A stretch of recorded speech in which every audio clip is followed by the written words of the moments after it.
அடிக்கடி டாக்ஸியில் பயணம் செய்பவரா? அப்போ ஃபாஸ்ட்ராக் ஆப்பை டவுன்லோட் செய்து ரூபாய் 50 டிஸ்கவுண்ட் ஆக பெறுங்கள். ஜெயங்கொண்டம் அருகே வடுகர்பாளையம் மங்களம் கிராமத்தில் குடும்பச் சண்டையில் தனது மகளை 3 ஆண்டுகளுக்கு முன் கொலை செய்த மருமகனை கத்தியால் குத்தி கொன்றதாக மாமியார் கைது செய்யப்பட்டுள்ளார்.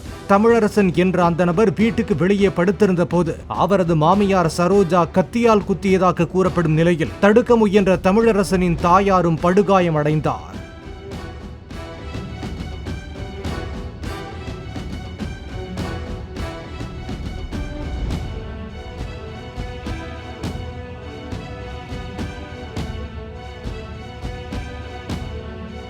அடிக்கடி டாக்ஸியில் பயணம் செய்பவரா? அப்போ ஃபாஸ்ட்ராக் ஆப்பை டவுன்லோட் செய்து ரூபாய் 50 டிஸ்கவுண்ட் ஆக பெறுங்கள்.